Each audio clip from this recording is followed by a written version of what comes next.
Earlier we showed you the McKinney Lions falling short in a shootout. Well, the Lions' opponent this week was also involved in a seesaw battle full of offense. The Boyd Broncos, they come up short to Flower Mound 44-36 on Friday night. Their record stands at 1-1 as Coach Don Drake joins us now. And Don, now that you've been able to look at the film, what struck you about this past weekend? Well, a lot of missed opportunities on our end. You know, I felt like that we had some opportunities throughout the ball game, especially in the first half, to gain control of the game itself. You know, we missed those opportunities offensively, didn't take advantage of them.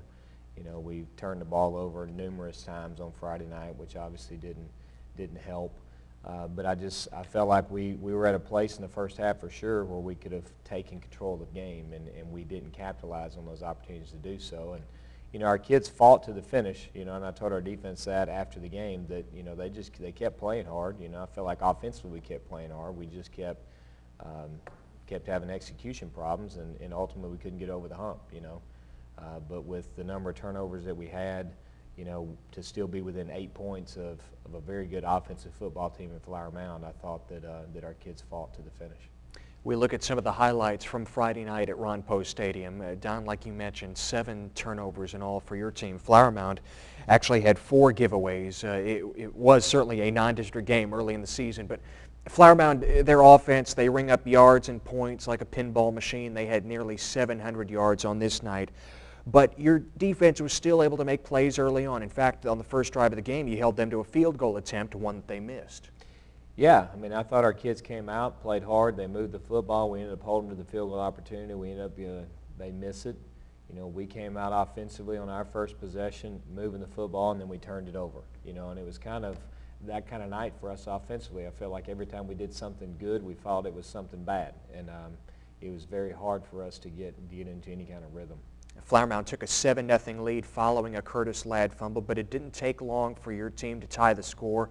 Brian Driscoll returns the kickoff 96 yards for a touchdown. You needed plays like these on this night to keep pace. No doubt. I mean, and after we turned it over, they went and scored. Brian answered with that kickoff return. It was a great job by our kids on the return team, and you know, it puts you right back into the ball game. You know, lifts your spirits, gets you motivated.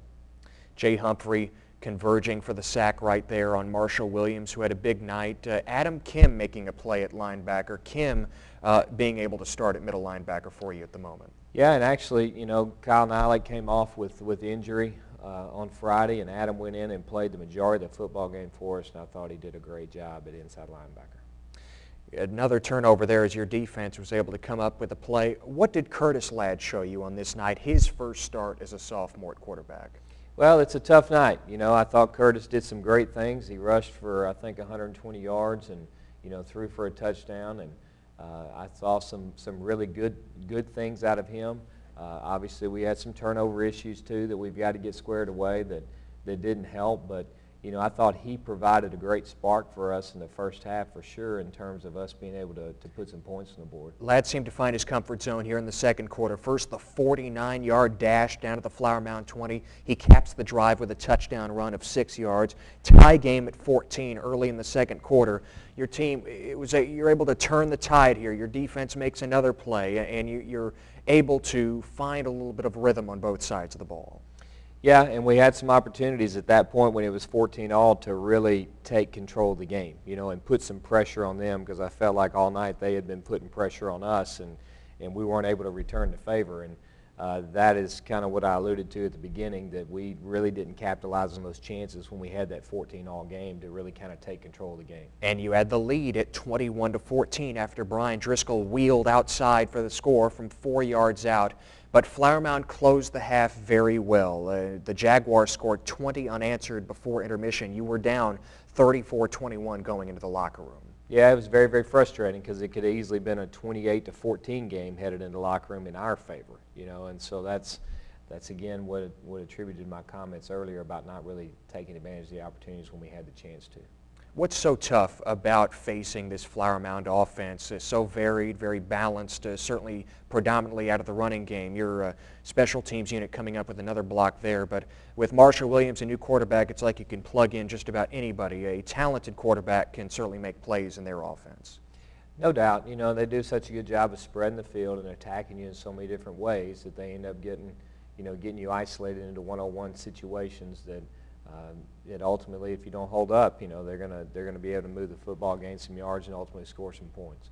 We saw Brian Driscoll carry right there in the third quarter. Driscoll's 4-yard touchdown run made it 34-28 Flower Mound. Driscoll had a night in which he was able to put up numbers, 73 yards on 21 carries, a couple of scores, but Flower Mound loaded up on Driscoll for sure, and that puts the onus on your quarterback to make some plays. No doubt, and I thought that we delivered some balls very well from Curtis. We had some drops Friday night that are not typical of us, and that was one of the things that I challenged our kids yesterday as we went back to the practice field, that we had some veteran players on Friday that I thought did not make veteran-type plays, that had opportunities to make some plays to change the outcome of the game and didn't do so. And, obviously when you lose, your quarterback obviously takes a large brunt of that responsibility, and I think that's pretty unfair, especially in this circumstance, because I think there were multiple times that Curtis created some plays for us, and some of the kids that we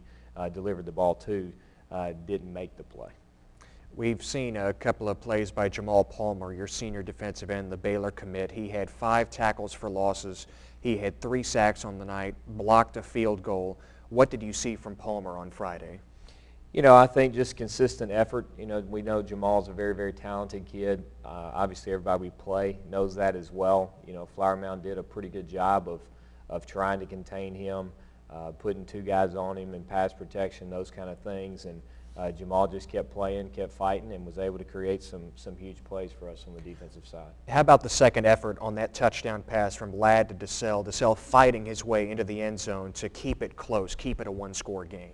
Yeah, Cameron's a talented kid, and he's a big target, and he's got the ability to do that kind of thing on a consistent basis for us, and that's what we've got to see out of him, is that consistency. That highlight reel finishing with a Chris Stanton interception. He has made play after play for you as you plug him in as a starter at cornerback. Yeah, and it's his first year to be playing that position for us. We moved him there in fall camp, and now he's got 2 weeks under his belt. I really thought the other night that he played very, very well, and especially against an explosive offense, I thought he was able to make some plays. So that's a good thing to see, because corner was one of those positions coming into the season that we had some uncertainty about, and Chris being able to step in there and starting to learn the ropes there and feel comfortable there, and he's doing some really good things. Time for your second crosstown matchup in 3 weeks. It's against the McKinney Lions Friday night, our game of the week on 97.5 KLAK, 7 o'clock airtime, 7:30 kick. And Don, what do you see from these Lions? They are 0-2, but they have not had any trouble in moving the football and putting it in the end zone. Yeah, and I think that's the scariest thing about them, is they've got a quarterback who's playing very, very well right now. They're moving the football through the air and on the ground, scoring some points. Have done it 2 weeks in a row now, so they're very, they've shown consistency in being able to do that against a couple of other opponents. So that's worrisome for us. I mean, we feel like we're going out and facing another offense that's very, very explosive, and we've got to do a great job defensively, obviously, but I think more importantly, we've got to manage the game better on the offensive side in terms of taking care of the ball and making sure we make some plays for ourselves that keep their offense on the sideline.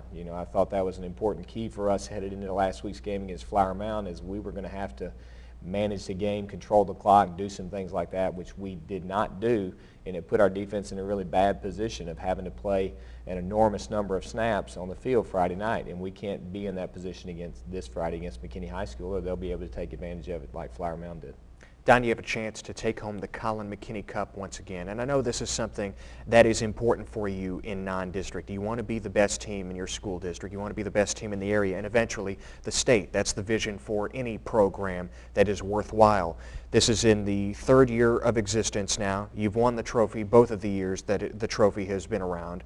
What does it mean to you to be considered the best team in McKinney ISD?